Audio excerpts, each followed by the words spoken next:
Pode ir. Então, boa noite a todos, né? Meu nome é Mauro Amoroso, eu sou professor da Faculdade de Educação da Baixada Fluminense, estou aqui coordenando essa mesa, também como vice-presidente da atual diretoria da Ampu Rio. Queria agradecer a todos aqui pela presença, aos que estão nos ouvindo, professora Anitta, professor Tiago, por aceitar participar desse debate. Queria agradecer, além da própria diretoria e equipe da Ampu Rio, agradecer ao INST Proprietas, coordenado pela professora Márcia Mota, e avisar a todos que amanhã, às 9h30, teremos a mesa sobre divulgação científica, cuja transmissão será também feita pelo Facebook da Ampu Rio, e falar para aqueles que estão nos assistindo que aqueles que quiserem se inscrever para certificado podem comunicar aí no chat do evento.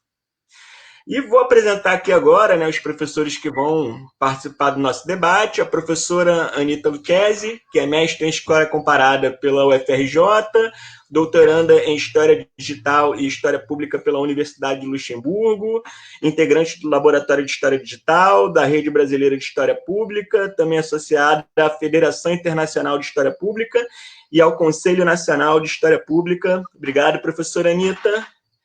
E também aqui temos o professor Tiago Nicodemo, mestre e doutor em História Social pela USP, professor de Teoria da História da Unicamp e membro do corpo permanente dos programas de pós-graduação da UERJ e da Unicamp. Obrigado, professor Tiago, pela presença. Obrigado aos dois, em nome de toda a diretoria, de todo o evento. Sei que vai ser um grande debate, vai ser ótimo nesse contexto especial que estamos vivendo, mas é isso, né? Temos que continuar fazendo as ideias circularem. Só para esclarecer aqui para o nosso público como é que vai ser a nossa dinâmica, cada um dos convidados falará 20 minutos, vocês podem ir colocando as conversas, as perguntas, as dúvidas, os questionamentos no chat, e depois nós vamos organizar tudo para fazer um grande debate ao final da fala dos dois, ok? E vamos começar com a professora Anitta. Mais uma vez, obrigado pela presença e pela contribuição. Muito obrigada, Mauro, e toda a diretoria da Ampu Rio por esse convite. Agradeço de antemão a todos que estiverem aqui nos acompanhando. Eu, nesse momento, estou falando com vocês aqui de Bruxelas, e aqui são 12h e alguns minutos. Então, dou a boa noite a todos vocês, boa madrugada para quem estiver acompanhando daqui. E vamos começar. Eu preparei alguns slides para acompanhar um pouco a minha fala, são poucos, mas achei que era interessante, no final tem algumas referências, vou compartilhar aqui pelo StreamYard, espero que vocês possam acompanhar isso. Vamos lá. Tá funcionando? Acho que sim, né? Certo. Bem, para essa fala de hoje, pensando no tema da história do futuro, até penso que um comentário pertinente é dizer que, primeiro, não sou futuróloga, então eu vou aqui dar uns pitacos, mas pensando assim, olhando para o retrovisor, né? E também o meu retrovisor de tese defendida, que traz a minha experiência do meu doutorado aqui no Centro de História Contemporânea e Digital do Luxemburgo. Então, eu vou falar para vocês, mais especificamente, vou falar de história digital, né, que acho que é uma coisa esperada, história pública, mais especificamente com foco na questão da prática, né, e o que será que está mudando, né, nas nossas práticas, como que a academia vem tratando o tema, que, num grande resumo aqui nesse título, eu coloquei do giro prático, que vamos dizer, foram os primeiros anos da história digital, né, da humanidade digitais como um todo, mas da história digital, para finalmente chegar a um momento de teoria da prática, que eu vou discutir mais adiante.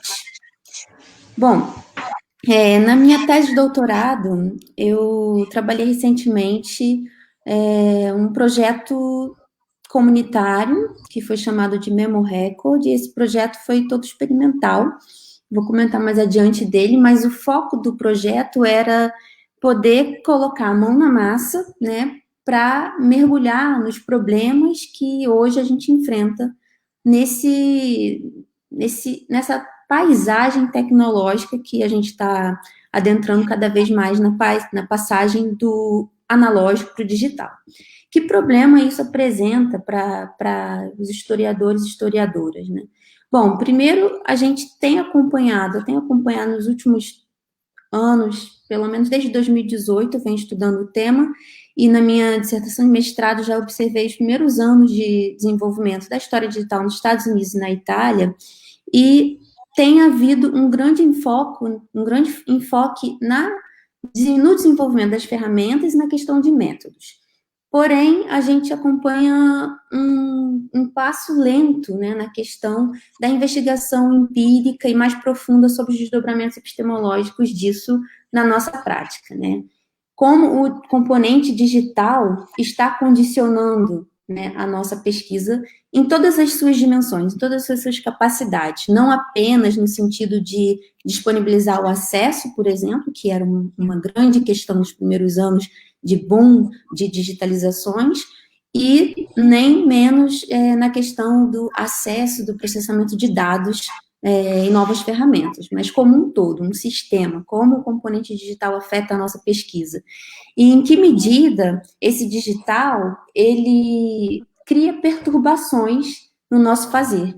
Perturbações, interferências, né, alguns ruídos que às vezes podem ser positivos e às vezes não positivos, mas eles vão funcionar ativando e desativando o que eu penso que são ferramentas heurísticas do nosso fazer historiográfico.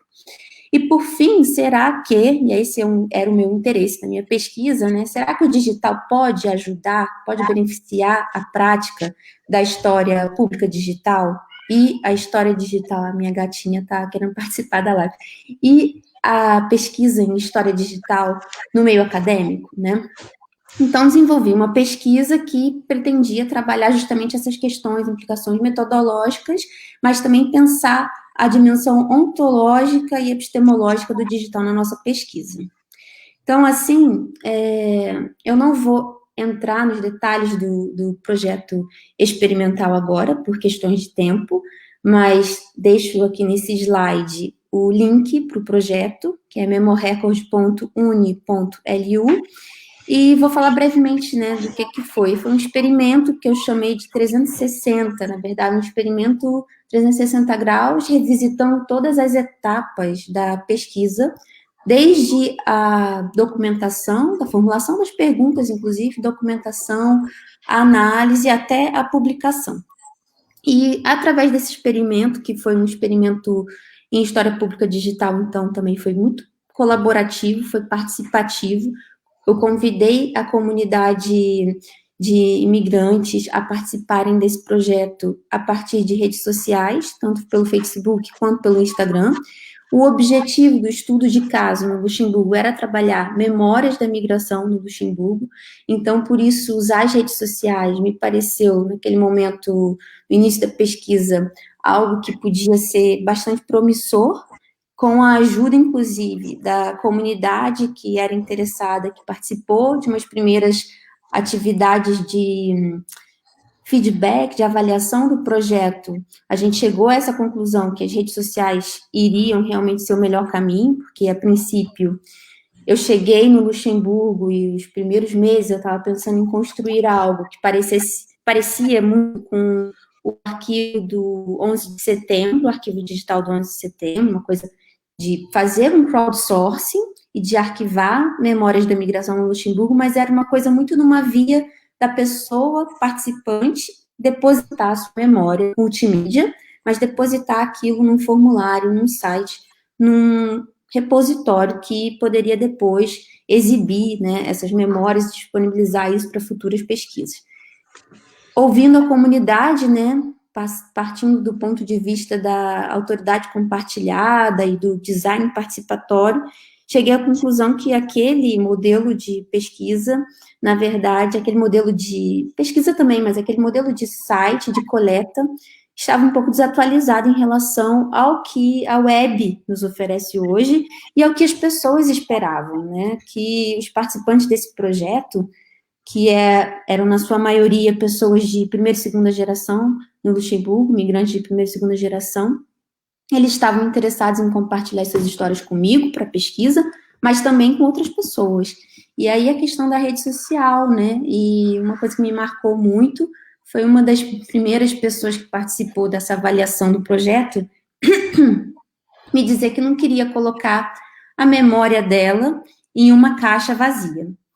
E daí a rede social como um ambiente rico, promissor para pesquisa.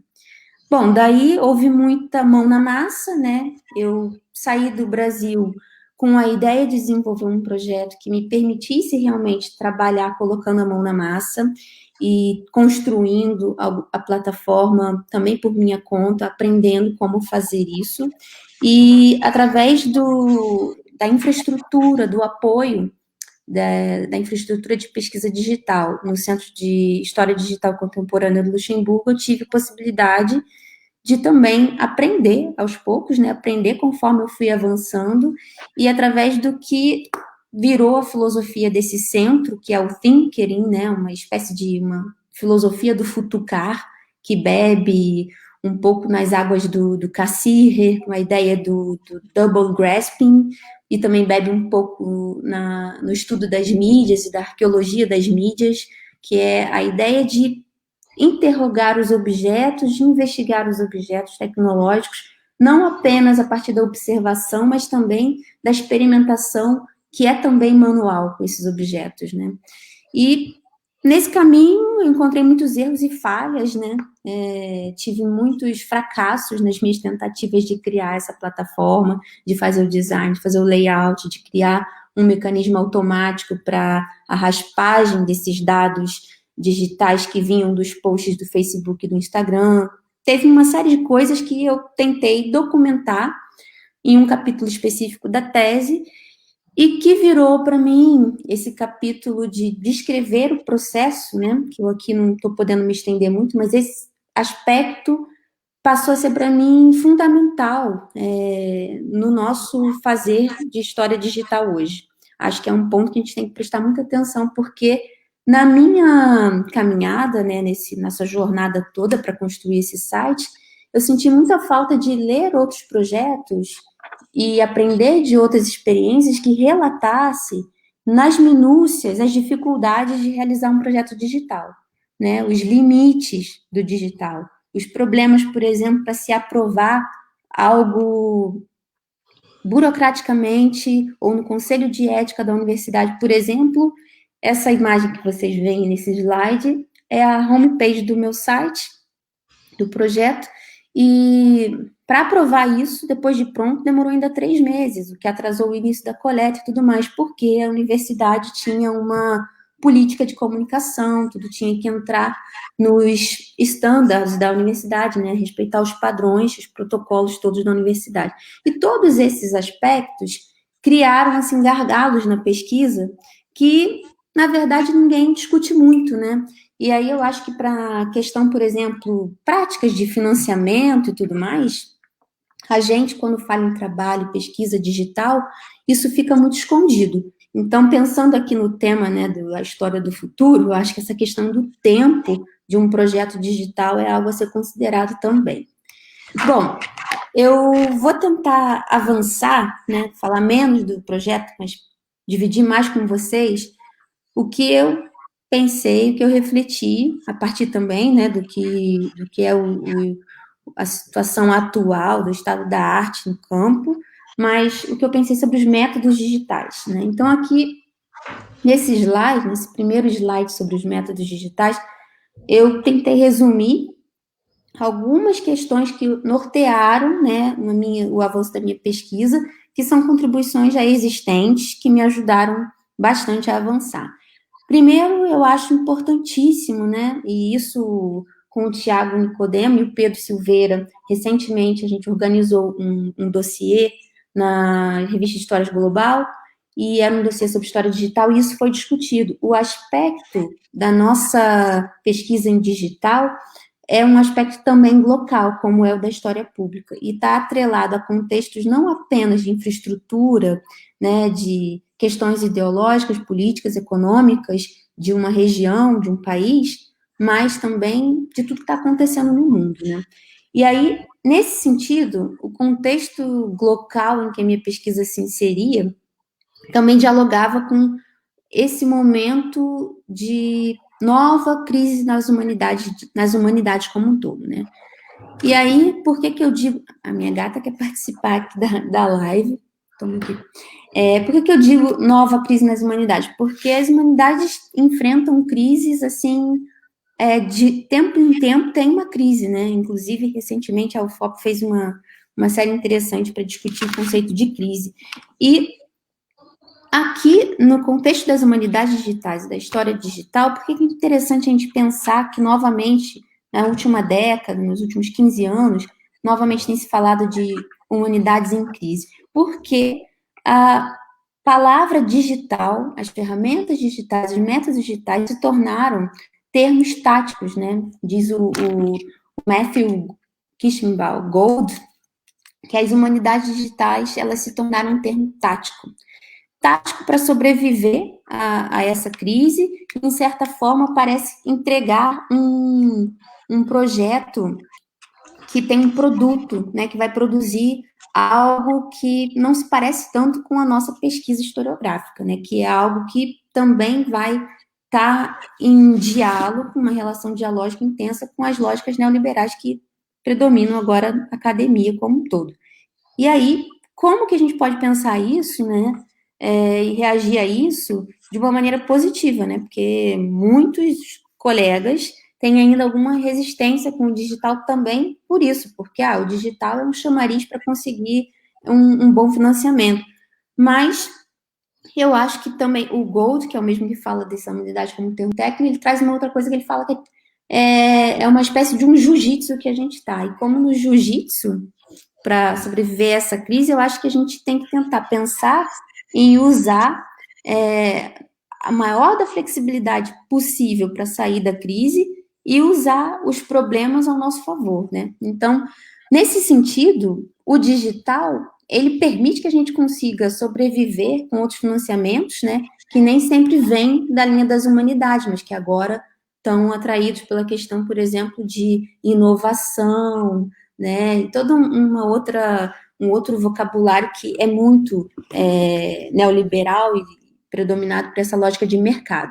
Como a gente pode, né, transformar isso criticamente, se apropriar disso criticamente para dentro da disciplina? Bom, nas humanidades digitais, a gente tem falado muito da questão do pensar e do fazer pensando, e de partir do giro prático, que foram os primeiros anos da desenvolvimento das humanidades digitais, em que se começou a produzir muitas ferramentas, por exemplo, né? E partir para uma ênfase em um laboratório que não apenas desenvolva essas ferramentas, mas que também comece a pensar, elocubrar questões a partir daquela prática. E daí, uma pesquisa muito interessante recentemente foi a desse meu colega Max Keman, também no C2DH, no C2DH, sobre as zonas de contato da história digital.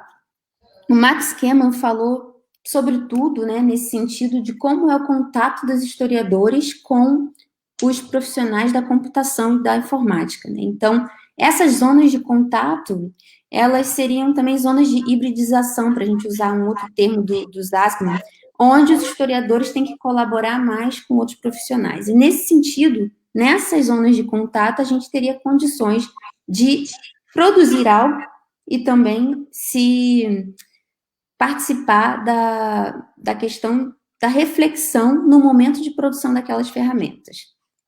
Bom, a partir daí eu vou voltar aqui para a questão mais ampla da história pública digital, que precisa ainda se reconectar com a disciplina história como um todo, né? Parece, às vezes, que a história pública digital ou a história digital, ela não é definida como um campo, como um método, como uma área de estudos, ainda fica aquela coisa meio vaga, e com isso também parece que em muitos países, né, não só no Brasil, o digital ainda não tenha um reconhecimento de valor acadêmico, é aquela coisa assim que ainda está se afirmando. E aí existe um grande debate acerca de como a história digital pode se reconectar com a disciplina, pode se conciliar com a disciplina, desde que ela pare de fazer apenas, por exemplo, projetos digitais como ferramentas, bancos de dados e tudo mais, mas se engaje criticamente com aquilo e faça o que a história, né, não digital, não público, mas o que a história como um todo se preocupa em fazer, que é também interpretar criticamente, que é pensar esses processos no tempo, que é oferecer uma crítica historiográfica sobre algum fenômeno. E aí, nesse sentido, existe um debate que vem sobretudo dos Estados Unidos, mas tem sido discutido em outros países também, mas nos Estados Unidos, com esse Centro de História e Novas Mídias, Roy Rosenzweig, eles têm discutido muito a necessidade de se criar novos padrões de avaliação, né, acadêmica, como, sobretudo, pensando, né, na necessidade de uma carreira acadêmica e o que pode ser avaliado no currículo, por exemplo, de se considerar objetos digitais como um produto acadêmico, que vale, por exemplo, colocar no Lattes, né, vamos dizer assim, para pensar como criar uma coleção digital, um banco de dados, fazer um projeto comunitário, como foi o caso do meu projeto, e tudo isso ser considerado uma atividade também historiográfica, né. Bom, a partir daí, a minha contribuição para esse debate, ela passa um pouco pela questão de pensar essa prática relacionada necessariamente a um movimento reflexivo todo o tempo, que vai nos ajudar a relacionar esse trabalho prático com a dimensão teórica da nossa disciplina. Então, eu propus pensar isso a partir da ideia de uma hermenêutica da prática. A hermenêutica pensando no sentido, né, do trabalho interpretativo que nós historiadores fazemos, por exemplo, com as fontes digitais, com as fontes analógicas, mas também devemos continuar fazendo com as fontes digitais. Então, pensar que o que a gente traz da memória disciplinar, da história como disciplina, né, desde sempre, a grande história, não só da história digital, mas trazer essa hermenêutica para dentro da prática com o trabalho do digital. E essa hermenêutica da prática, que é uma espécie de uma teoria para a gente pensar essa prática com o digital, ela deveria funcionar como uma espécie de limpador de para-brisa, sabe? Que vai ajudando a gente a visualizar as coisas não ditas e as coisas implícitas que nos impedem de ver como o digital está condicionando a operação historiográfica e a prática da história pública. Então, na tese, eu refleti muito sobre o termo interferências digitais, que foi justamente o que eu acabei encontrando, né, no processo de construir a plataforma Memo Record com a comunidade, no processo de lançar e, por fim, no processo de analisar as fontes nascidas digitais, que também são novas para a gente e que, por terem sido advindas, né, de redes sociais, também não eram tão assim, como posso dizer, palatáveis, maleáveis para a gente analisar, porque não há muitas referências ainda de trabalhos historiográficos que utilizem esse tipo de fonte nascida digital vindo da rede social. Então, por exemplo, no meu caso, pensando de novo nas zonas de contato, mas não só com profissionais da computação, eu tive também que trabalhar com etnografia digital, ou no Brasil também a gente tem chamado de netnografia.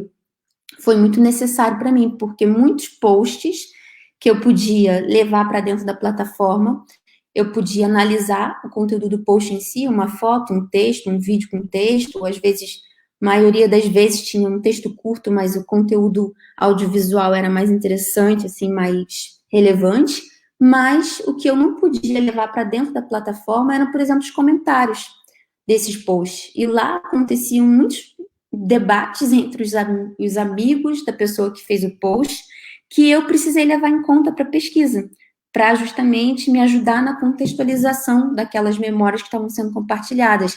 E nesse sentido, como eu não podia salvar aqueles posts, aqueles comentários, é impossível tecnicamente, porque o Facebook não permite a raspagem dos comentários.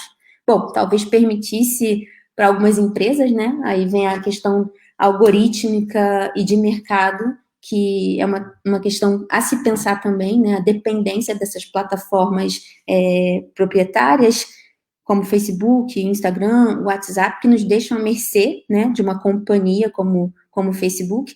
Bom, mas na impossibilidade de fazer essa raspagem dos comentários, eu precisei usar a etnografia digital. Isso para dizer um aspecto dessa interferência digital. E daí, pensando aqui na questão Estou voltando aqui, porque eu estava vendo que vocês estavam me avisando do tempo.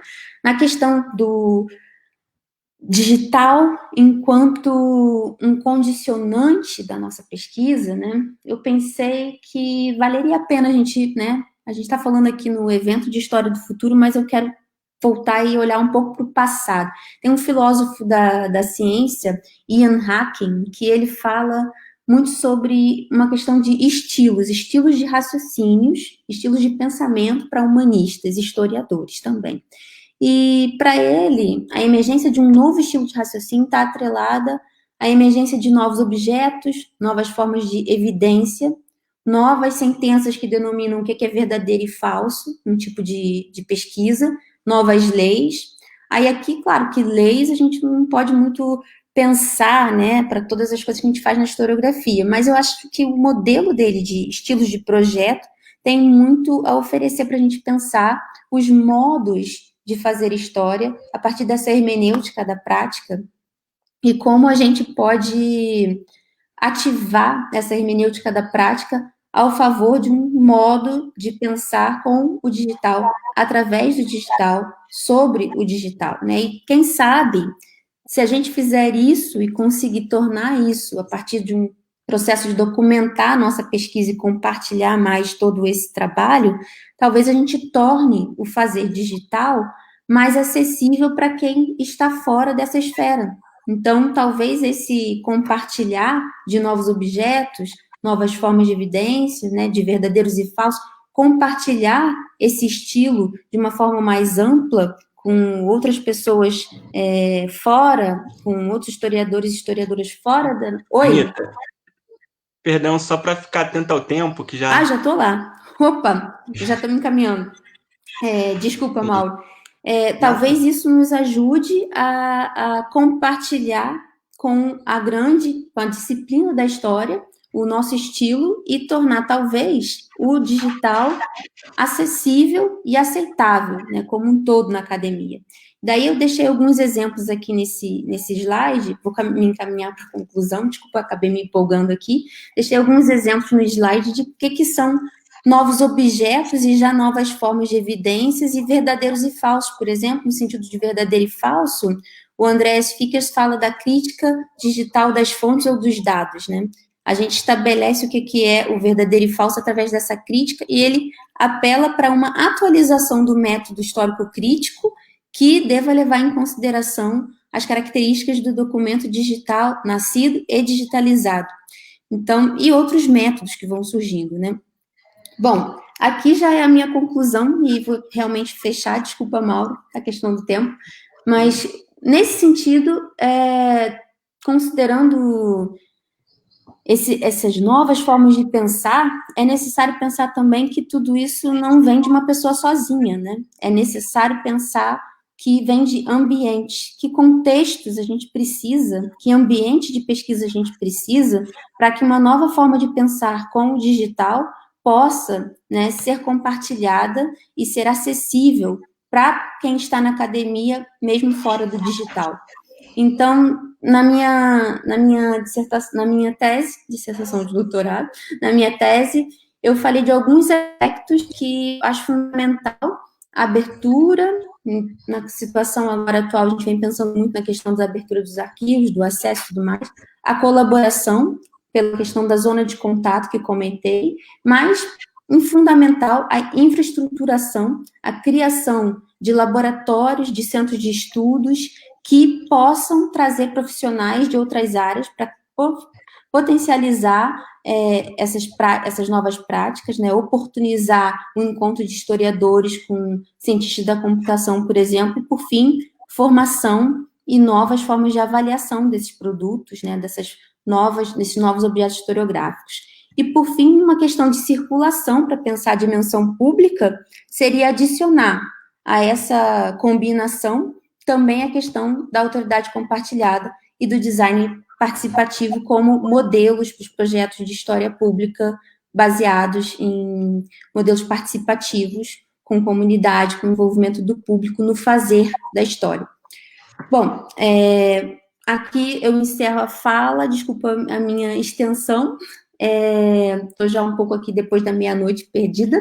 Deixo aqui esse link para as referências que depois o Mauro talvez possa postar lá no Facebook, as referências que eu citei aqui na apresentação, e fico aguardando para a fala do Tiago e os comentários de vocês. Muito obrigada. A gente que agradece, Anitta. Adorei a palestra. Depois vamos ter aí coisas para conversar. E só reforçando aqui que amanhã nós teremos a mesa redonda sobre divulgação científica com os professores Bruno Leal, da UNB, e Paulo César Gomes, da UFRJ, moderada pela professora Renata Chitino, também membro da diretoria da Ampul Rio e da UF. Amanhã, às 9h30 da manhã, o link para a inscrição da mesa está no chat. Obrigado. Passar agora a palavra para o Tiago. Obrigado, Mauro, e obrigado toda a diretoria da Ampul, os aqui presentes, né, a Ana, o Thiago Reis, o Ricardo, que nos convidou também. É um prazer estar aqui, é um prazer voltar virtualmente ao Rio, sobretudo, né, porque, enfim, passei aí 4 anos da minha vida muito felizes, muito duros, mas muito intensos e de um aprendizado, talvez o mais importante que eu tive na vida na UERJ, né? Com muito orgulho. E eu vou falar, assim, também cumprimento a Anitta, né, e preciso dar parabéns para ela, que você imagina, você apresentou ela como doutoranda, mas na verdade era um sinal de desatualização aí do Lattes dela, né, não culpa sua. Ela defendeu o doutorado nessas últimas semanas, faz quanto Foi tempo? exatamente há uma dias, semana, quarta-feira então, passada. Eu reforço aí meus parabéns, peço desculpas pela Nada, informação. imagina, eu que obviamente estou desatualizada, não fiz o updateismo, né, como diz lá o Matheus Pereira e o Valdeir Araújo. Exato, você tem que atualizar esse Lattes e bem-vindo a esse rol aí tão difícil dos historiadores, agora doutores, lutando por trabalho, né? Mas eu tenho certeza que você vai ter um sucesso enorme, porque a sua pesquisa aí está mostrando tantas alternativas para a gente, né? Eu vou falar para vocês um pouco sobre essa. Eu fiquei muito instigado pela provocação do tema da PU, né, geral, que é essa história do futuro. E acho que uma mesa de história digital, de humanidades digitais, ela é particular. Acho que as pessoas guardam uma certa expectativa que a gente vai apontar para caminhos de fato no futuro, né? E eu acho que uma das coisas que a Anitta comentou aqui, muito interessantes de encaminhar, é que além desse rótulo, aí, essa rúbrica de história digital, de humanidades digitais estar em disputa, é que uma das coisas mais interessantes para a gente levar em consideração é que o digital está por todos os lados, né, do trabalho do historiador hoje. Por exemplo, quando hoje, acho que eu estou no terceiro semestre, terceira edição de um curso que eu dou sobre arquivos digitais de pós-graduação no Unicamp. E esse curso, muitos alunos, a grande maioria, é uma disciplina de caráter obrigatório, então muitas alunas que sentam, né, e acham que não tem nada a ver com aquilo, puxa, eu estudo Idade Média, né, eu com isso, né, o outro estuda os desenhos de Pompeia, Cofunari, e o que ele está fazendo naquele lugar, né? E uma das coisas que fica muito claro é a incapacidade que a gente tem para pensar sobre esses documentos digitais, né? Quando eu pergunto para essa turma quantos de vocês utilizam documentação digital como substrato para as pesquisas, todos dizem que utilizam praticamente a totalidade das suas pesquisas, advém hoje em dia de consulta arquivos de bibliotecas digitais, né? Isso lembra um pouco o quadro de como os historiadores se comportavam com relação aos estudos de imagem na década de 90. Eu lembro que eu fiz um curso que era sobre a história social da imagem com o professor Piano Toledo Bezerra de Menezes, lá na USP. E esse era um curso muito legal, porque ele partia desse pressuposto que os historiadores utilizam a imagem de um jeito meramente instrumental e muitas vezes apenas para endossar aqueles enunciados que eles acreditam previamente na análise, né? E isso ficava muito patente na forma com que os historiadores ilustravam os livros, né? E eu lembro que na época, isso era o começo dos anos 2000, tinha acabado de sair aquela coleção do História da Vida Privada no Brasil, que é lindíssima e organizada pelo Fernando Novaes, e depois nas volumes específicos, né? Nicolau Shevchenko, Lília Schwartz, Laura Guimarães Souza e Luiz Felipe de Alencastro. E daí criticava muito que o História da Vida Privada no Brasil utilizasse imagens meramente ilustrativas, sem fazer qualquer tipo de análise, a não ser um ou outro artigo, como foi o caso do artigo do Nelson Chapochnik, querido Nelson, no História da Vida Privada 3, que é sobre imagem, né, sobre cartões postais.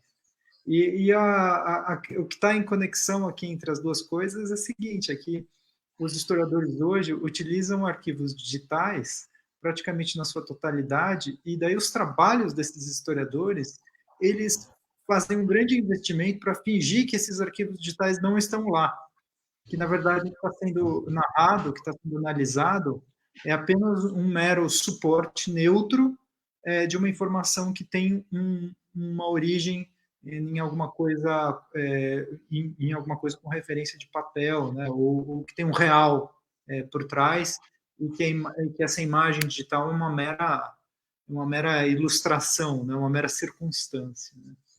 E isso é um grande erro, porque o digital ele está inscrito na história da técnica, assim como esteve as várias formas de se representar e de se produzir uma imagem, né, que vão da pintura à fotografia, né, tantas tradições, e os historiadores sempre tiveram dispostos a analisar essas tradições, os bons historiadores, e transformar isso num problema, né? Ninguém, quando pega uma fotografia hoje em dia, como um historiador, vai pressupor que a fotografia é uma simples representação da realidade. A fotografia é um instante captado a partir de um ponto de vista, que está inscrito no tempo, mas que não basta só por isso. Ele também passou pela mediação de uma linguagem técnica, que tem a sua história. E daí, se você não entender isso, você não vai partir de lugar nenhum. E daí acho que o que a Anitta tá falando, um dos aspectos que ela está trazendo, é que nós não temos os recursos suficientes e o treinamento suficiente em alguns aspectos para analisar isso. Mas essa só foi uma introdução aqui para encaminhar a discussão. Eu vou falar mesmo de um projeto que eu estou envolvido, que é batizado de Corona Arquivo. E o projeto, e isso agora vou falar propriamente da história do futuro, então. E o projeto é um projeto de análise e de consolidação de um arquivo sobre a experiência da Covid-19 no Brasil, e ele está inscrito num esforço de pesquisa que já vinha pensando em transformação arquivística no Brasil, especialmente essa transformação que vai para as diversas formas de arquivo digital, né? seja por transposição de um original analógico, né? do scanner, da foto, até já circunstâncias que nascem digitalmente, né? Então, aliás, é importante falar isso com todas as palavras, que esse projeto, apesar de eu coordenar o projeto, ele é tocado por mais de uma pessoa. Então, tudo que eu trouxer aqui de bom é um bom que é coletivo. A parte ruim, normalmente, quando eu arrisco muito, falo bobagem, esses riscos são meus. Mas eu devo muito ao Pedro Teles da Silveira, que a Anitta já citou, que é um amigo em comum, e que está fazendo um pós-doutorado na Unicamp, também estudando essa transformação dos arquivos digitais, e ao Ian Kizil Marino, que é um pesquisador que está passando do mestrado para o doutorado, e está ajudando muito essa pesquisa que já gerou alguns resultados. Um dos resultados, acho que tem 2 textos já sobre a experiência, sobre como arquivar a experiência da Covid-19, e agora a gente está fazendo mais 2 textos grandes para o Oxford Research Encyclopedia in Latin American History. sobre também transformação arquivística no Brasil. Agora, as duas perguntas que os historiadores que nós queremos saber sobre a história do futuro, especialmente quando a gente olha para a documentação efêmera, essa documentação que é produzida pelas redes sociais, que é produzida pelos apps, né, que é uma documentação de interesse histórico, mas que é muito difícil de delimitar e muito difícil de captar. A Anita também citou isso, né? As duas perguntas é a seguinte: será que essa documentação efêmera é o que a gente produz no Google, no Instagram, no Facebook e como memória dos apps, dos aplicativos que a gente mobiliza? Será que essas memórias vão ser guardadas em arquivos? Os arquivos vão ser capazes de guardar essas memórias? Como os arquivos, os arquivistas tendem a dizer que não, mas eu brigo bastante com os arquivistas nesse sentido, porque como historiadores a gente viu os arquivos mudando muitas vezes a partir da transformação das mídias. Essa não é a primeira vez que isso acontece. Por exemplo, quando os arquivos começaram a produzir, quando os historiadores e os sujeitos históricos começaram a produzir mais gravações diante das possibilidades técnicas que a gravação permitia, ele tem novos arquivos de história oral surgindo. Tem uma relação entre uma coisa e a outra, né? Então, os arquivos, eles mudam bastante com o tempo, né? Se alguém advogar pelo contrário, está certamente errado, não tem amparo nenhum na história, o que ele está dizendo.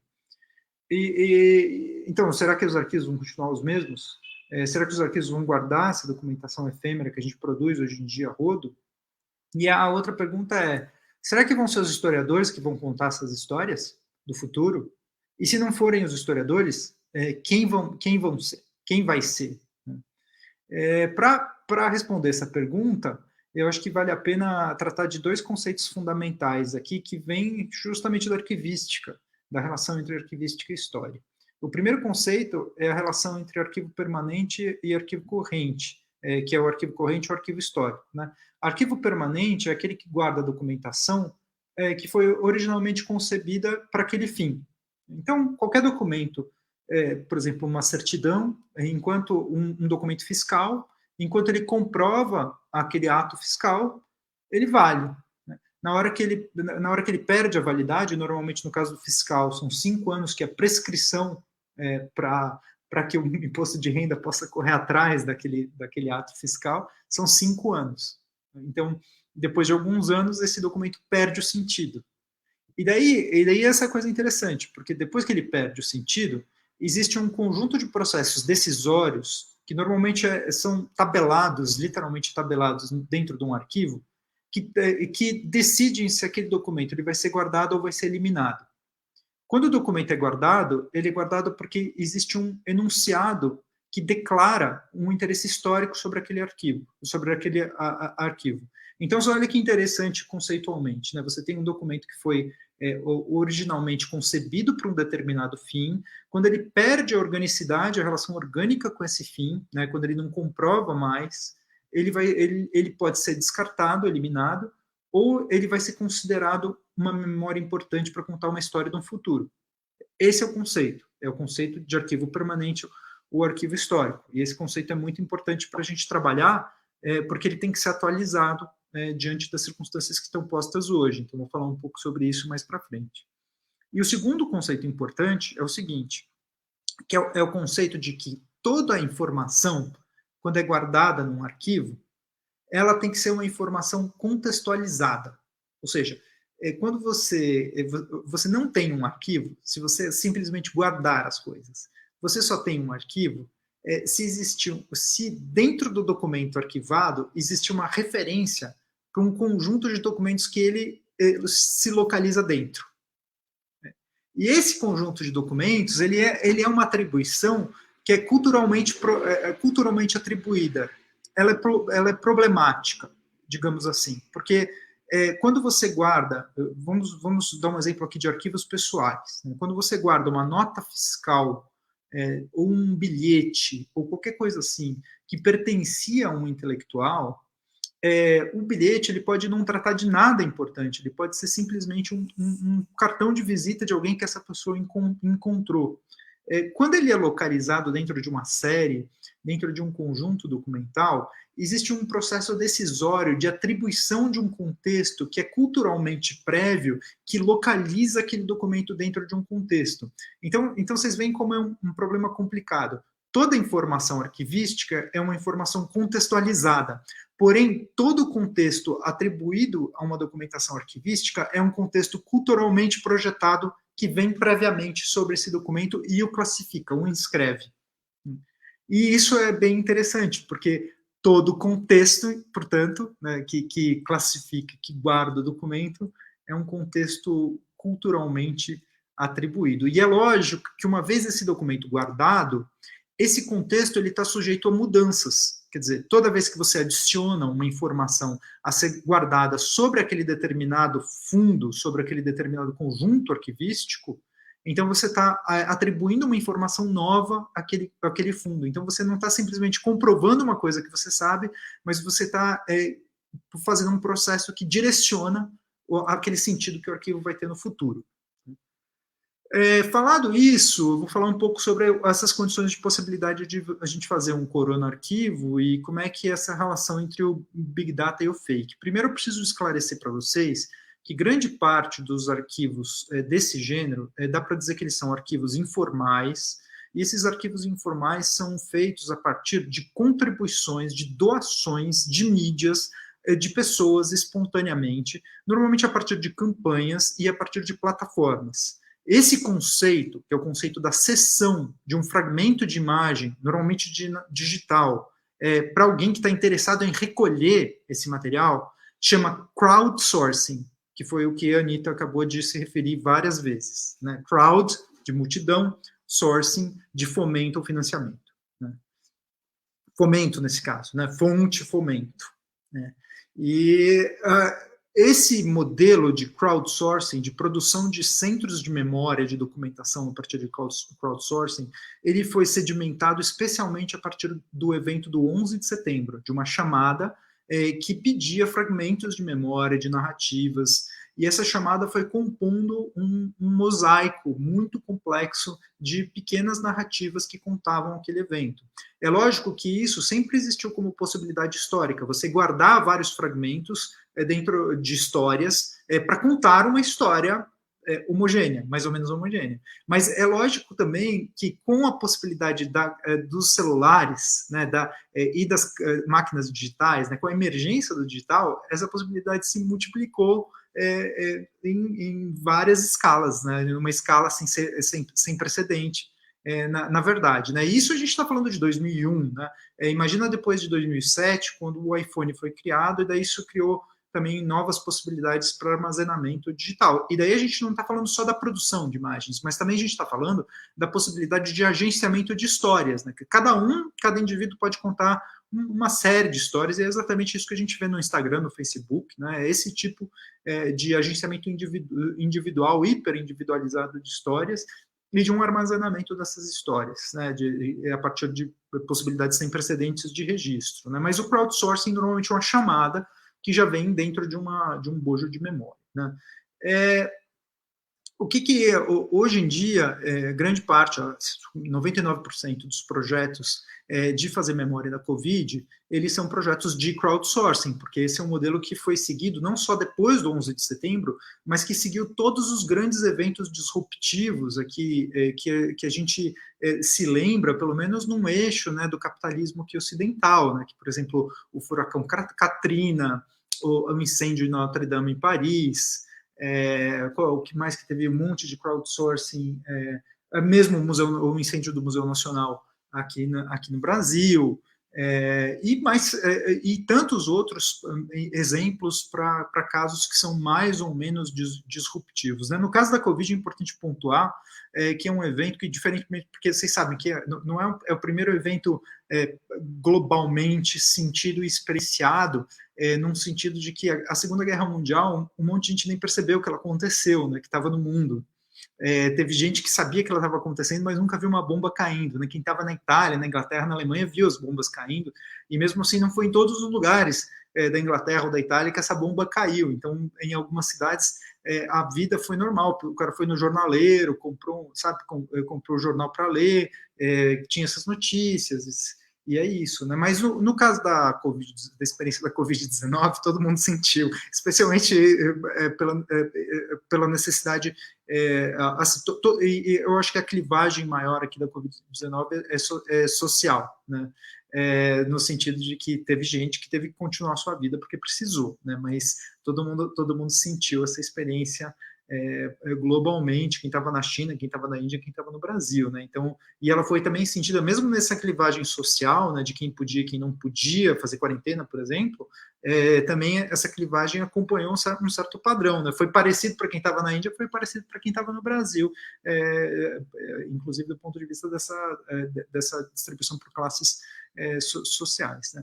Então, assim, como é que a gente vai, então, como é que a gente guarda a experiência da Covid, né? Tem alguns aspectos interessantes. Primeiro é o seguinte, não dá para guardar a experiência da Covid sem usar formas de análise. A minha fala já está com 18 minutos, então eu vou rapidinho, né?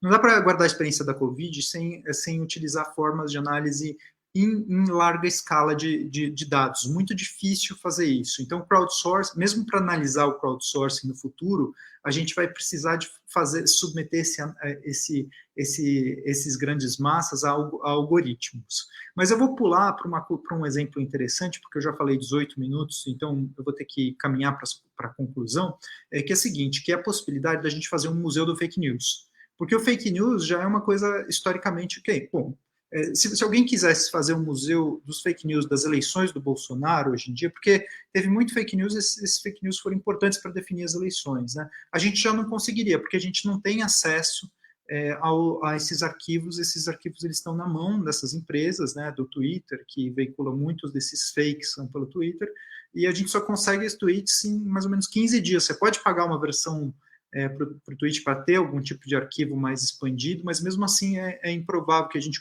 consiga, e também mesmo assim essas empresas não têm interesse em divulgar esses dados na sua totalidade, simplesmente porque eles são sócios de crimes eleitorais, né, muito provavelmente, porque eles não seguiram as legislações nacionais. A gente não sabe, por exemplo, quem financiou exatamente, a gente desconfia quem seja, mas a gente não sabe quem financiou essas iniciativas exatamente, né? E esse financiamento aconteceu por fora da legislação de financiamento em campanha no Brasil, que implica essas empresas em crimes eleitorais, para dizer o mínimo, né? Mas como é que a gente arquivaria um fake? Utilizando esses dois critérios que eu falei dos arquivos, a passagem do corrente para o permanente e o problema contextual. Então, como é que a gente faz? Primeiro, a gente precisa entender o que é fake e o que não é, e precisa treinar um robô para conseguir delimitar uma massa de tweets ou de enunciados que provavelmente são fakes. Esse fake pode ser colocado numa linha do tempo.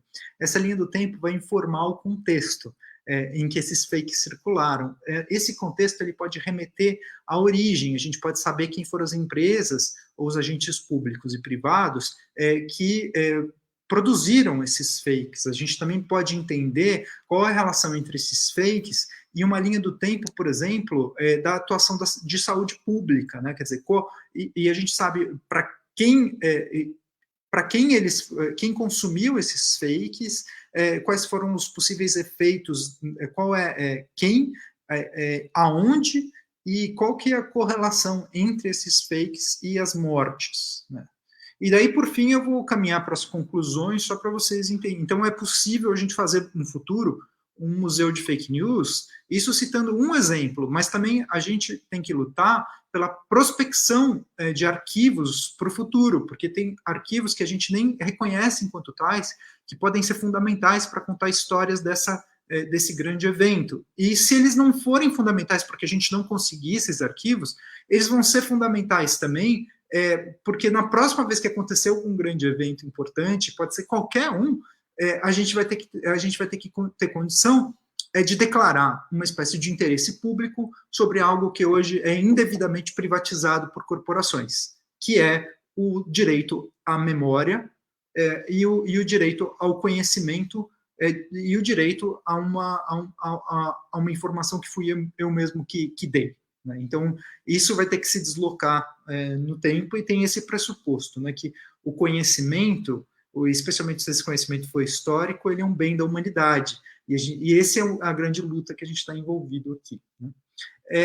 Então, assim, além de prospectar fundos e declarar e entender qual é o interesse público que a documentação histórica suscita hoje, acho que a gente pode falar de duas coisas importantes, e isso eu já vou concluir mesmo. Né? A primeira é fazer uma coisa aqui no Brasil, a gente sempre foi particularmente ruim, e que é contar os mortos. Então, assim, na ditadura, a gente contou muito mal os mortos, e mesmo com todos os méritos que a gente possa dar à Comissão Nacional da Verdade, a gente sabe que, por exemplo, que a gente não alargou o entendimento das vítimas da ditadura, por exemplo, para as comunidades indígenas, para minorias, que na verdade são maiorias, mas que tinham uma grande invisibilidade. Né? Então, essa é uma questão importantíssima aqui. A luta para expandir o entendimento de quem é invisível e quem não é, aposta hoje. Mas essa luta vai ser a história do futuro. Essa é a história do futuro. E cabe a nós nos posicionarmos dentro dessa luta agora. Essa é outra coisa importantíssima. E a segunda coisa que eu diria é a questão da reparação e da construção da memória. Né? Quando o Estado é responsável por um evento que causa dano à sociedade, o Estado nunca vai assumir essa culpa de princípio, ele sempre vai se resguardar dentro de um ordenamento jurídico que dava licença para ele fazer isso. Então, isso aconteceu, por exemplo, no caso do nazismo, e a gente sabe, depois de muitos e muitos casos de julgamentos de Nuremberg, por exemplo, o julgamento do Eichmann, seguiram esse padrão. As defesas desses sujeitos sempre se ativeram ao fato, no caso do Eichmann, prefeito, de que eles simplesmente estavam seguindo a lei. Então, assim, é importante a gente ter em mente que existe uma luta que está posta hoje, nos dias de hoje, para ressignificar um evento como algo abusivo, como uma responsabilidade abusiva e violenta do Estado sobre a sua população, e é isso que está posto aqui para o entendimento da Covid. Mas para que isso aconteça, nós precisamos disputar o armazenamento e a construção da memória. E para disputar a construção da memória, a gente precisa ter provas. E para ter provas, a gente precisa entender um pouco como armazenar documentação digital. Só que, como eu disse para vocês no começo, essa função de entender como a técnica de produção social do documento histórico muda, esse conjunto de interrogações para se entender o que é um documento histórico, por que ele é histórico, por que ele deve ser guardado, como ele deve ser guardado, quais são os critérios para análise desse documento, como ele produz um deslocamento da memória coletiva em direção a algum novo consenso, de preferência um consenso que seja mais democrático e mais justo, ético. Né? De quem foi essa missão histórica? Foi dos cientistas da computação? Foi dos engenheiros de software? Foi do Mark Zuckerberg? Não. Quem fez isso foram os historiadores, cientistas sociais e os arquivistas. Então, quem vai ter que fazer isso são os historiadores, os cientistas sociais e os arquivistas. E as ferramentas para tanto, especialmente as ferramentas teóricas, elas estão postas e só precisam ser atualizadas de acordo com o nosso desejo e com o nosso senso de responsabilidade. Obrigado, gente.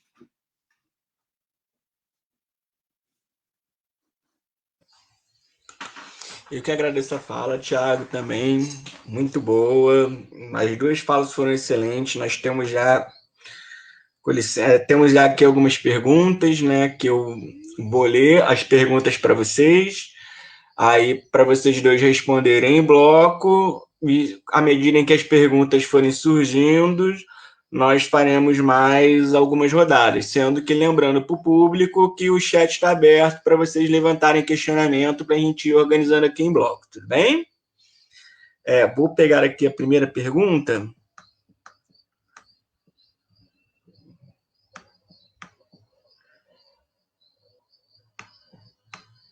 Aqui foi, como eu disse, vou ler em bloco, né? Por mais que a pergunta seja para a Anitta ou para o Tiago, para vocês dois dialogarem na hora da resposta. Então, a primeira, gostaria de pedir que a Anitta aprofundasse a análise que o Fickers faz da crítica digital das fontes /dados e a sua relação com o método histórico.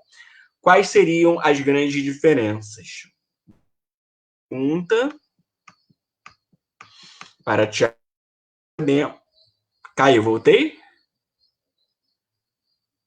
Para Tiago Nicodemo, da Ana Carla Ferreira. Tiago, qual seria o grau de influência dos algoritmos em função das bases de dados que alimentam um arquivo digital?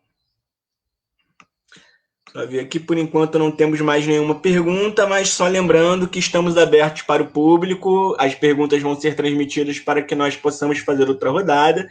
Vamos respeitar a ordem de fala, então eu vou pedir para começar pela Anitta. Obrigada, Mauro, e obrigada também pela pergunta, João Júlio. Quero agradecer o Tiago por essa fala também, que dialoga com todos os meus interesses em muitas dimensões, há muitas interlocuções, eu acredito que a gente tem que conversar muito, trocar muito, então, mais uma vez, Ampu, obrigada por, nos trazer aqui, permitir mais essa troca.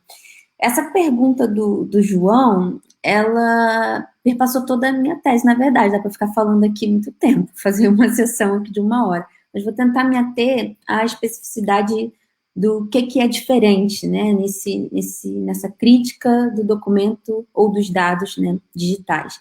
Tem muito a ver com o que o Tiago falou sobre a importância de identificar o contexto em que esses documentos surgem, em que esses dados emergem, e qual é como esse contexto é culturalmente atribuído a esses documentos. Então, tem a ver com a capacidade do historiador em fazer justamente isso que o projeto do Tiago quer fazer, que é tentar fazer esse mapeamento e guardar, e aí o Tiago fez uma pergunta e ele mesmo respondeu, mas ele não disse que ele respondeu, Ele falou, quem será que vai guardar? Os historiadores estão guardando, e a gente...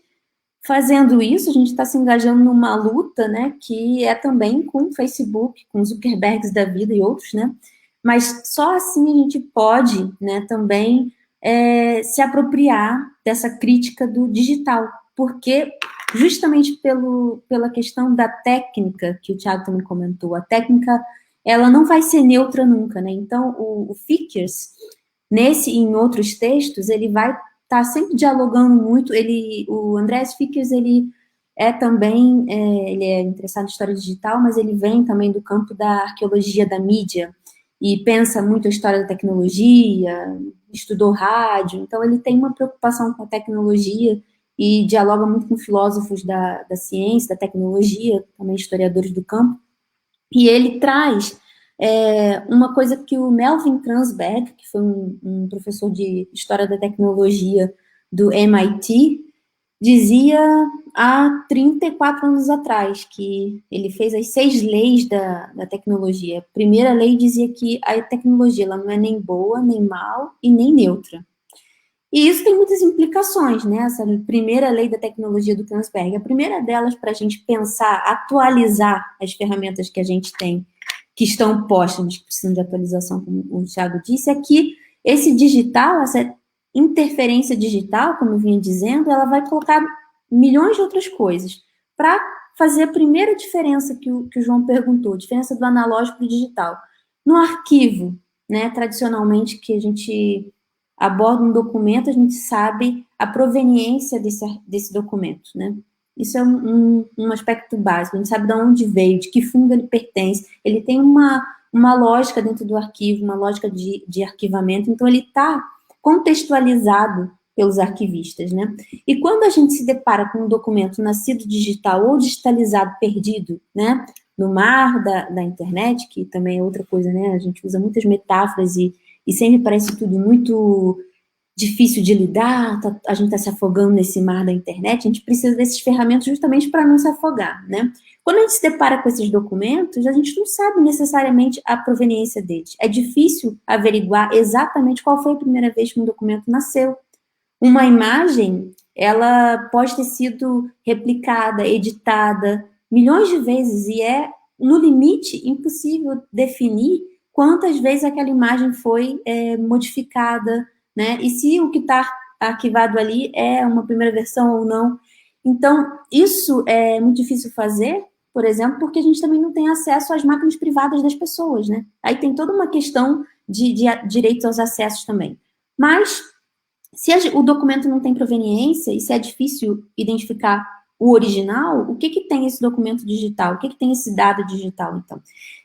Cientistas da informação têm discutido, por exemplo, que para avaliar o Big Data, a gente precisa pensar, e é claro que isso vem da ciência da informação, de quem trabalha Big Data, que para a história parece muito estranho a gente fazer esses grandes resumos, mas existem os 6 Vs, letra V de vovó, os 6 Vs do Big Data, que eu acho que resume bastante, o Andreas Fickers também dialoga com isso, que uma primeira questão é o volume, e fala para a gente da questão da escala, que o Thiago também comentou na fala dele, né?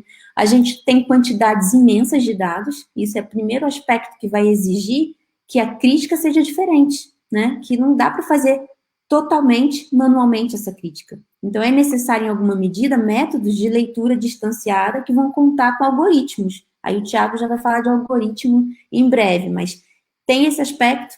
Outro aspecto é a velocidade com que esses dados se reproduzem, crescem, são compartilhados, né? Então, são interferidos por outras pessoas e são modificados. Outro aspecto é a variedade desses dados, que vão ser dados de, enfim, uma infinidade, não só a questão que a gente considera sempre a multimídia, que é o texto, que é a imagem, que é o áudio, mas também dados, por exemplo, da informação do GPS do seu celular, que está ligado quando você vai para a padaria, o seu iPhone, o seu celular, sabe exatamente o horário que você foi, qual era a velocidade do seu passo às 6 horas da manhã indo para a padaria e qual é a velocidade do seu passo voltando para casa depois de um dia de trabalho às 8 da noite, para dar um exemplo. Outra questão é a variabilidade, né? Como tem a variedade dos tipos e a variabilidade como um dado pode ser convertido para um outro tipo de dado. Então, por exemplo, a gente pode pensar nas modalidades de arquivos que podem ser convertidos para ser analisados em outros softwares e reconvertidos e exportados, como esses dados eles podem ser transplataformas, né? Como eles podem trabalhar em diferentes plataformas. E, por fim, uma coisa que vai ressoar aos historiadores mais, que é a questão da veracidade, que o que é a veracidade, né? O quão verdadeiro vai ser um dado? De novo, é uma pergunta que provavelmente são os historiadores, os cientistas sociais, os arquivistas que vão poder responder, porque é necessário ir atrás do tal do contexto. Na minha dissertação, por exemplo, tive muita dificuldade com a questão do contexto, porque eu trabalhava com esses posts e muitas vezes, né, o Andreas Fickers foi meu orientador, e a gente tinha esse debate, como fazer essa análise, né? E aí, por fim, tem uma questão do valor econômico do dado, mas acho que isso é um aspecto ainda, abre muitas outras discussões, mas eu quero me ater ao aspecto ainda da crítica, né? E uma coisa que o Fickers também discute nesse texto, em outros textos, inclusive desde 2012 ele já discute uma questão do historicismo digital, que é a necessidade do historiador se tornar, ter um letramento que é multimodal, que não é apenas a leitura da fonte e a crítica da fonte ou dos dados, né, para falar de quantidade, mas também a crítica das ferramentas utilizadas para fazer essa análise, a crítica das interfaces através das quais a gente acessa esses dados, a crítica dos algoritmos implicados na produção, no compartilhamento, na circulação e na análise dos dados. E, por fim, o detalhe do dado. Então, existe uma necessidade de uma leitura escalada, né? Do big, do macro, para o detalhe. Então, uma coisa que no Centro de História Contemporânea Digital do Luxemburgo a gente tem discutido muito é que a necessidade dessa hermenêutica da prática, por exemplo, foi o caso que eu falei, mas tem outras formas de expressar essa necessidade, é que a gente consiga anotar como a gente está fazendo essa crítica, para que isso se torne algo reproduzível por outras pessoas e que outros historiadores possam criticar a nossa crítica. Porque como o Tiago deu exemplo da publicação sobre a história da imagem na história da vida privada no Brasil, a gente pode dialogar com aquele texto porque a gente também sabe fazer a crítica da imagem. Mas quando um método é tão fechado numa caixa preta que você não consegue identificar os termos técnicos, né, a gente não é capaz também de oferecer uma crítica da crítica. Então, o método histórico digital é também essa relação com os outros, né? Essa capacidade, além de fazer essa análise desses 6 Vs, das ferramentas, das interfaces, né? De conseguir dialogar com os nossos pares, né? Então, daria para estender a discussão, mas eu vou passar para o Tiago, que eu também estou curiosa para ouvir aí sobre os autores. Obrigado, Anitta. Passar a palavra para o Tiago. Acontece. Desculpa, Mauro. Eu concordo tanto com o que a Anitta falou, assim, não tenho tanto a acrescentar. Eu acho que a Anitta respondeu muito a pergunta aqui da Ana sobre como que os problemas dos arquivos se entrelaçam com os algoritmos, mas acho que talvez só para deixar claro no que diz respeito à proposta de pesquisa aqui que eu estou levando a cabo, é que a gente treine algoritmos que nos ajudem a entender, a coletar informações importantes, né? No fundo, a gente está falando da algoritmização de trabalhos que sempre foram atribuídos aos historiadores, né, e aos arquivistas, né? Então, nós podemos, hoje em dia, falar num algoritmo que nos ajude a detectar o que deve ser guardado historicamente para o futuro e o que não deve, né? Então, a gente está trabalhando com a massificação de uma coisa que antes era feita em outra escala e para outros gêneros de documentos. Então, é mais ou menos isso, né? Agora, isso é uma tentativa mais ou menos isolada de transformar uma coisa que vem transformando muito as nossas vidas em algo que é útil para a humanidade, né? Assim, essa é a questão que está posta aqui, porque normalmente esses algoritmos eles estão condicionando a nossa existência sem que a gente saiba muito bem por quê. E esse condicionamento, né, esse problema da mobilização da informação para direcionar o nosso olhar nas interações da rede, né, que isso que basicamente faz o algoritmo, ele vasculha em todas as suas interações, ele vasculha o seu arquivo, né, para entender quais são os padrões de comportamento, os padrões de consumo e te oferecer mais coisas, vender isso para outras empresas e oferecer isso como solução de marketing. E daí isso atrelado a um pressuposto político, ele vai para uma escala gigantesca que pode causar prejuízos enormes para a democracia, para a sociedade, né? E é exatamente isso que está acontecendo, né? Então, no fundo, o que a gente está dizendo é o seguinte, é que não vai ter história se a gente não utilizar um pouco dessa tecnologia a nosso favor. Inclusive, tanto para o armazenamento, mas também para o treinamento, para muitas coisas que a Anitta citou aqui. Mas o problema não é só esse. O problema é o seguinte, é que não vai ter reflexão sobre esses condicionantes sociais se não tiver uma compreensão de que isso é um interesse público e quem tem que fazer isso é a universidade pública, né? Através das ferramentas que a gente sempre mobilizou, né? E dentre elas os arquivos. É muito interessante isso, é só uma pequena, mais uma comparação importante aqui, né? Uma das coisas legais do padrão de conhecimento universitário que fundou a disciplina histórica no começo do século XIX, no final do século XVIII, é justamente a possibilidade, não só porque a questão é, olha, a gente, isso eu estou falando aqui do contexto da Alemanha, né, de 1800, olha, hoje em dia o livro está se tornando um bem popular, a informação está circulando por todos os lugares, qualquer um pode acessar uma biblioteca. Era essa a discussão, né? Era uma discussão muito parecida com a nossa hoje, né? No fundo, é o mesmo processo, né? Só está mais acelerado. E daí eles falavam assim, bom, se qualquer um pode ler o livro de uma biblioteca, o que a pessoa vai fazer na universidade? Eles pensaram assim, bom, se for fazer na universidade, precisa fazer pesquisa. E como é que vai ser essa pesquisa? Essa pesquisa vai ser sobre o mundo, mas como é que a gente vai fazer ela? A gente precisa consolidar arquivos que possam acelerar o treinamento desses sujeitos, né? E daí a gente vai entender como... Então, na verdade, o escopo da universidade é um escopo em transformação, de adaptação sempre desses arquivos que vão ter um papel heurístico, né, que vão ter um papel de treinamento. Eles não vão nunca falar sobre o todo, eles vão ajudar a treinar esses profissionais que daí vão agir nas suas vidas. Foi isso que foi criado com a universidade. Parece que a gente está falando de uma ideia maluca, mas é a mesma ideia.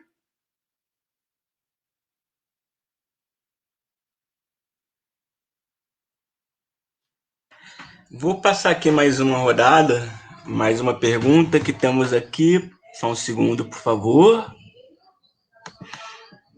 Uma pergunta do Antônio Berti, agradecendo a contribuição dos dois. A pergunta é diretamente para o Tiago, mas também, claro, vamos passar aí as sugestões da Anitta.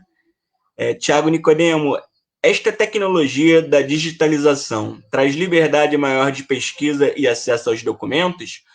Fontes tradicionais estão depositadas em instituições e arquivos de pesquisa, como a Biblioteca Nacional, Arquivo Nacional, arquivos locais. As fontes digitais estão sob domínio de grandes empresas privadas, big data, algoritmos. Em ambos os casos, parece permanecer uma institucionalização e controle de arquivos. Por exemplo, a criação de um museu do Corona não seria um processo de controle institucionalizado da documentação em moldes atuais? Muito obrigado e parabéns. Por enquanto não temos outras perguntas, então gostaria de fazer as minhas. Senão, o primeiro ponto é o seguinte, né? Baseado no que vocês falaram, eu lembrei muito da relação primeiro entre a história, vamos chamar de convencional nesse momento, entre a relação da história e a memória, quando a memória se torna objeto da história a partir dos anos 60, aí você tem essa virada memorial, aquilo que o Legoff vai chamar de revolução documental. E eu fiquei pensando muito nisso agora, porque também estamos vivendo o processo de criação de uma memória digital proveniente de não necessariamente organizada ou sequer provocada. Isso eu pego muito movimentos sociais sobre favelas. Tem uma tese que eu gosto muito da Marcela Werneck, defendida pela Museologia na Memória Social da Unirio.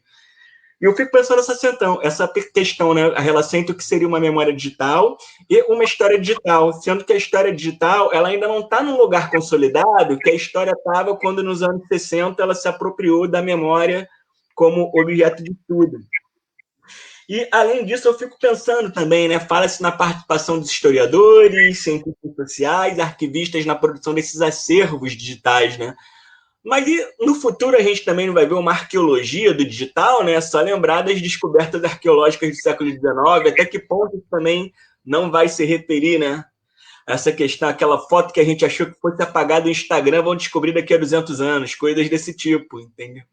Até que ponto isso não é interessante, além de falar de iniciativas como o Museu dos Memes, o Museu de Memes, coordenada pelo professor Vitor Chagas, né? Da UF, que já fez exposição, colocou meme de fake news, de eleições. Então, é isso. Essa minha contribuição para o debate. Passar aí de novo, respeitando a ordem das falas iniciais, passar para a Anitta. Obrigada, Mauro, pela pergunta. Bom, a questão do Luiz Antônio Alberti, eu vou deixar o Tiago para a coisa do Museu do Corona, porque eu estou muito curiosa para saber a sua opinião. E sobre essa questão da apropriação pela história digital da memória, eu acho que aí a gente depende realmente, assim, de uma... Como também, né, houve no século passado um diálogo com outras disciplinas, né, que a gente precisa para acessar como, por exemplo, as práticas de memória estão sendo atualizadas diante do componente digital que atravessa a sociedade, que está tão ubíquo na nossa vida, né? Então, por exemplo, eu acho que os historiadores que eu tive contato, pelo menos, na literatura, né, estão trabalhando bastante com pessoas, com profissionais do estudo de mídia, também, para além dos arquivistas e cientistas sociais, mas estudos de mídia, especificamente, que é uma questão, uma área também em emergência agora, né, pensando em mídias digitais.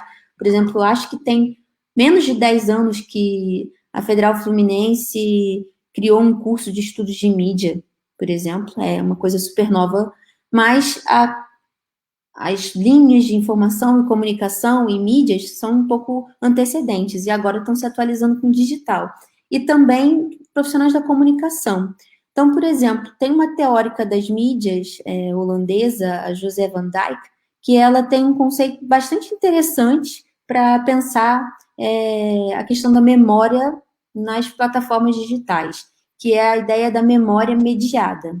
Então, ela não fala apenas do processo da memória digital em si, como pensar os arquivos aí, como você falou, que podem ser no futuro objetos de uma arqueologia, e eu acredito que sim, inclusive o Fickers mesmo fala de uma possível forênsica do digital, que eu acho que vai nessa direção dessa exploração investigativa e de conseguir achar os perdidos, os deletados e tudo mais, mas a Van Dijk, ela vai falar também de como a memória que era analógica, né, das práticas que antecederam as plataformas, como elas foram se adaptando com as redes e sendo moldadas pelas redes ao mesmo tempo que moldaram as redes. Então, por exemplo, a gente pode pensar que o Orkut e o Facebook, por exemplo, nossa, Orkut agora me senti assim numa outra geração, mas a gente pode pensar que essas duas redes sociais que foram muito significativas no Brasil, elas surgiram, por exemplo, com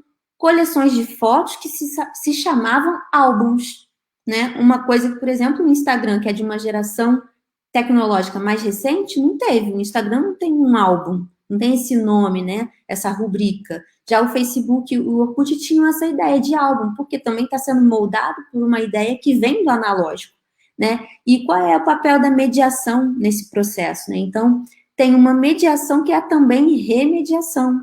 As maneiras de compartilhar essa memória são diferentes. As maneiras, por exemplo, ela fala nesse livro das memórias mediadas, um exemplo muito interessante, né, que assim que as câmeras digitais foram popularizadas, muita gente começou a fotografar e compartilhar, né, postar tudo que tinha e jogar fora os originais, né? Fazer aquela limpeza no sótão e jogar fora os originais. E aí a gente pensa, nossa, e a obsolescência programada, né? Então ela traz questões, né, sobre isso também. E aí vem um problema que dialoga também com os profissionais que estão pensando a problemática da arquivação da web, que são historiadores também, mas também outros profissionais da informação, pensando como que a gente vai arquivar a web e render isso possível no futuro, de acessar um determinado conteúdo no seu ambiente original. Então, você falou do Museu do Meme, por exemplo, a gente pode pensar também na necessidade de um museu do videogame, de um museu do Facebook, onde a gente possa simular, emular, digamos assim, os ambientes originais em que essas memórias mediadas foram aparecendo. Porque, por exemplo, né, pensando quem estuda imprensa, né, deve estar familiarizado com isso, ou pelo menos a gente que lê jornal impresso, a gente sabe que há diferenças, inclusive para o anunciante do jornal, de valor, do espaço da página em que determinado conteúdo é anunciado, ou que uma notícia é veiculada, o tamanho da manchete, tudo isso. O mesmo acontece, para a gente pensar na importância discursiva de uma interface, né? O mesmo acontece com a forma, a posição e o modo como determinada informação está disposta na tela, né? No Facebook, por exemplo, eles fazem de vez em quando alguns ajustes, e aí o layout vai mudando, a informação fica mais centralizada, às vezes tem uma barra mais para cá, uma barra mais para lá, e por aí vai. E isso altera o modo como a gente consome aquela informação e também vai criando outras coisas interessantes para o estudo da memória. Por exemplo, uma coisa que eu não sei se vai ser possível um dia é a gente ver como os anúncios que aparecem no Facebook para cada pessoa, que são individualizados devido aos algoritmos, como a gente vai analisar os anúncios que apareciam para fulaninho, cicraninho. Não vai dar para a gente fazer essa análise, como a gente faz, por exemplo, para a imprensa. Se a gente fosse fazer uma análise, assim, prosopográfica e cruzar com anúncios de um determinado produto, né? Só quem tem essas informações, aí alguém já mencionou isso, são as empresas privadas, né? Alguém das perguntas. E aí a gente está na mão dessas empresas.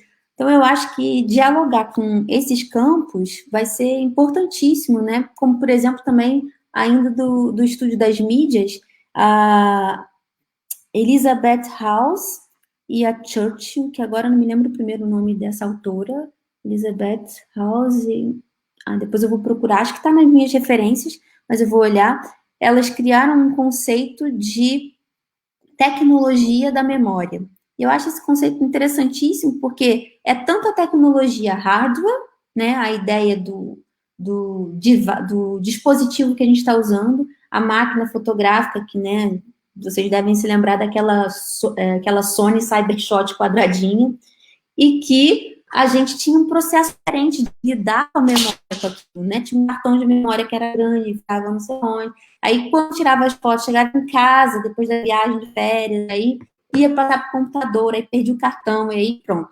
Hoje em dia não tem mais esse processo. É tudo, né, direto lá no celular.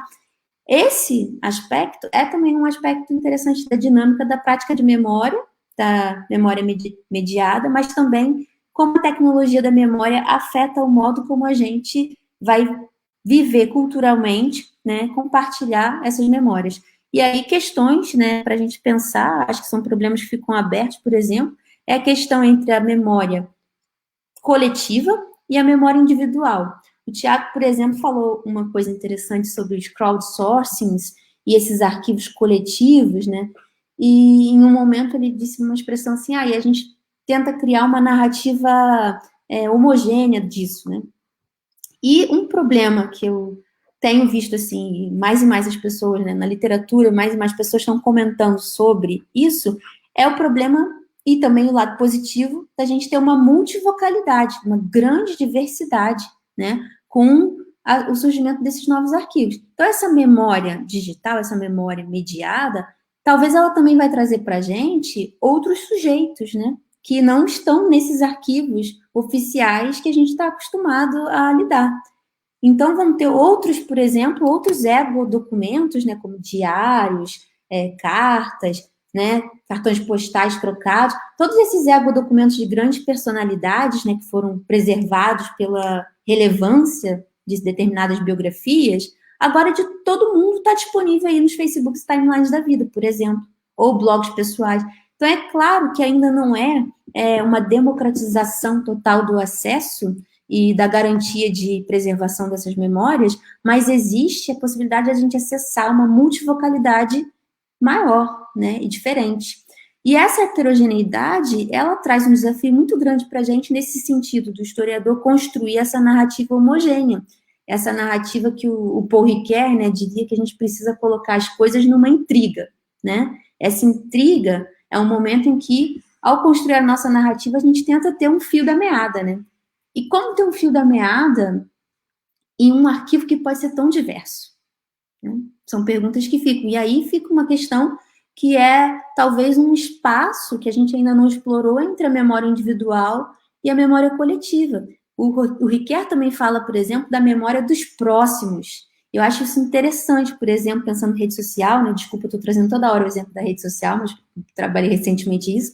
Mas há mesmo, talvez, uma memória coletiva que não seja coletiva, né, da nação, não seja coletiva de uma cidade, uma comunidade inteira, mas coletiva do indivíduo com as suas pequenas redes, dos seus próximos, da sua família, dos seus amigos, né, coletiva numa outra dimensão. Então, talvez haja diferentes graus dessa coletividade, né. Então, acho que com a memória digital, um alargamento desse espaço entre a negociação do individual e do coletivo, do público e do privado, em termos de arquivo e de compartilhamento de acesso, que a gente ainda tem que explorar. Então, não sei se respondi, eu botei mais perguntas, mas agradeço a pergunta, foi muito instigante. E agora, o que eu falo? De novo, desculpa. Não, quero agradecer a Anitta pela resposta, e a função do debate também é colocar mais perguntas à medida que respondemos. Tiago, por favor. Eu vou tentar falar mais rápido para a gente poder ter mais espaço para pergunta, mas obrigado, Mauro e Thiago, pelas questões, são ótimas. Eu acho assim, primeira coisa, então, assim, nós estamos aqui disputando uma disputa totalmente desigual, que diz respeito a deslocarmos o entendimento para ver que parte da documentação que a gente produz hoje ela é de interesse público e de interesse histórico. E isso leva a essa percepção que eu trabalhei aqui, de que a gente pode morrer de fome, pode morrer de falta de financiamento, pode morrer de perseguição política, mas se tem uma coisa que, ouvindo a Anitta e também o que eu tive para dizer aqui, é que a gente não vai morrer, não vai perecer de falta de trabalho. Tudo aí que a gente está citando são campos de trabalho para os historiadores. E agora eu queria falar para vocês, acho que duas coisas, porque no fundo vocês fizeram duas perguntas que emanam de dois lugares diferentes, mas são dois lugares-chave da transformação arquivística, né, dos arquivos do século XX para os arquivos do século XXI. O exemplo do Mauro foi um exemplo desse arquivo dinâmico, que vem dos movimentos sociais, né, e também ele relacionou isso com a questão dos apagamentos, né, dos apagamentos do futuro, como é que a gente vai fazer essa arqueologia da memória. E a questão do Tiago é um pouco mais sobre a do documento que vai do original, né, do documento histórico impresso, alguma coisa assim, para o documento digital e o que muda, né, e como lidar com isso. Então, vamos responder objetivamente. Primeiro, do Tiago, que não é mais fácil. Quando os documentos são reproduzidos digitalmente, muda bastante a natureza deles, mas muda, e isso a gente precisa entender mais, o que muda de um PDF para um papel. Os historiadores precisam saber dizer o que muda quando é transposto do MP3 do disco de vinil ou do CD para o MP3, e também a gente só vai conseguir entender a dinâmica da produção de uma música atualmente, que não é mais feita no CD, quando a gente entender o que mudou do MP3, né? Quais foram as frequências comprimidas, quais são as formas de audição que estão previstas, que são as audições auriculares individualizadas, e isso calibra os instrumentos. E a mesma coisa acontece na transposição do papel para o digital. Então, isso tudo precisa ser estudado, mas, para além disso, eu responderia o Tiago a seguinte questão. Muda também, porque quando você cria a possibilidade de arquivar globalmente documentos históricos, você acaba criando, fomentando pesquisas que são transnacionais e que normalmente dizem respeito a diversos fundos arquivísticos que estavam em lugares diferentes.